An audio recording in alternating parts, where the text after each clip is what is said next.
यहाँ पर हमारे पास एक आकृति है और यहाँ पर मैं देख सकता हूँ कि हमें एक त्रिभुज दिया गया है, त्रिभुज ए बी सी।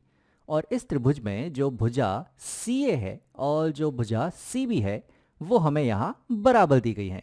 यानी कि सीधी सीधी बात है, ये जो त्रिभुज ए बी सी है ये एक समद्विबाहु त्रिभुज है, क्योंकि यहाँ पर दो भुजाएं बराबर हैं। और यहाँ पर हमें किरण दी गई है, किरण सी डी, जो दरअसल समांतर है इस भुजा ए बी के। और हमें यहाँ पर ये दो कोण दिए गए हैं, ये वाला कोण दिया गया है 2x और ये वाला कोण दिया गया है x धन 10।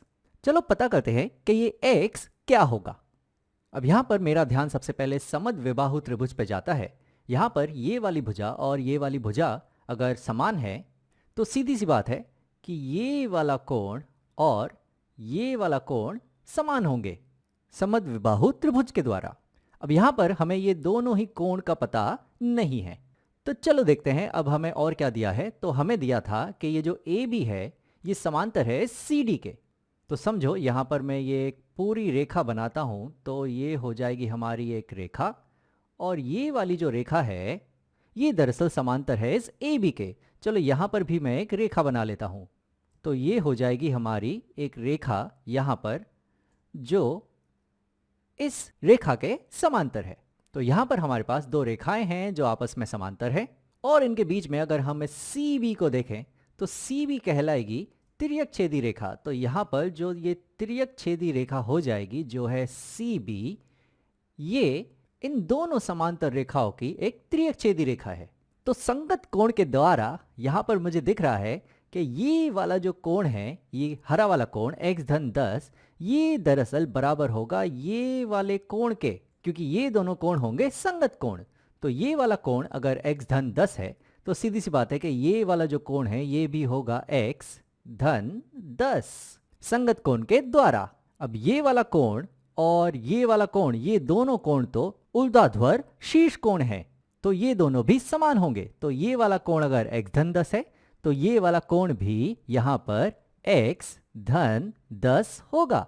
और हमें अगर ये कोण मिल चुका है x धन 10, तो हमने जैसे थोड़ी देर पहले बात की थी कि ये वाला कोण और ये वाला कोण ये दोनों तो समान है ही समद्विबाहु त्रिभुज के द्वारा। तो अगर ये वाला कोण x धन 10 है तो ये वाला कोण भी x धन 10 होगा। तो अब अगर तुम देखो तो यहाँ पर इस त्रिभुज ए बी सी के अंदर ये तीनों कोण, ये 1, ये 2, ये 3, ये तीनों कोण हमें यहाँ मिल चुके हैं x के रूप में।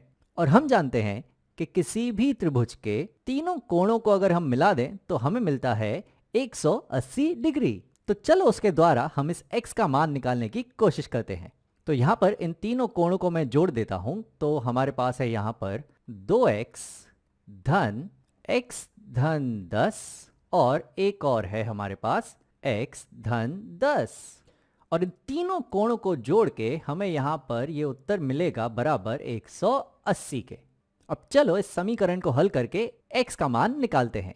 तो यहाँ पर हमारे पास है ये 2x धन x जो कुल हो जाएंगे यहाँ पर 4x, और उसके साथ हमारे पास है यहाँ पर ये है 10 और ये है 10, तो 10 धन 10 ये हो जाएंगे 20, और दाई तरफ है हमारे पास 180।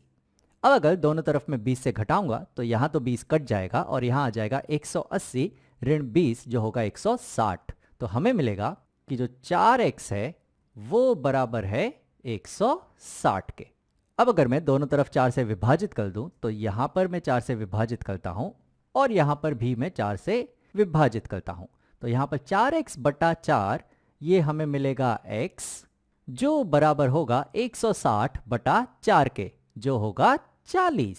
तो x का मान हमें मिल चुका है, ये है 40। तो चलो यहाँ पर ये सारे कोण भी निकाल लेते हैं। तो ये है x धन 10 यानी कि 40 धन 10 यानी कि ये हो जाएगा 50 डिग्री। 2x यानी कि ये होगा 2 गुणा 40 यानी कि ये हो जाएगा 80 डिग्री। और ये है x धन 10 जो हम निकाल चुके हैं जो है 50 डिग्री। तो ये वाला कोण 50 डिग्री है और ये वाला कोण भी 50 डिग्री है। और 50 धन 50 होते हैं 100 धन 80 होंगे 180। तो यहाँ पर हमने इस समस्या को पूरी तरह से हल करके सारे कोण निकाल लिए हैं।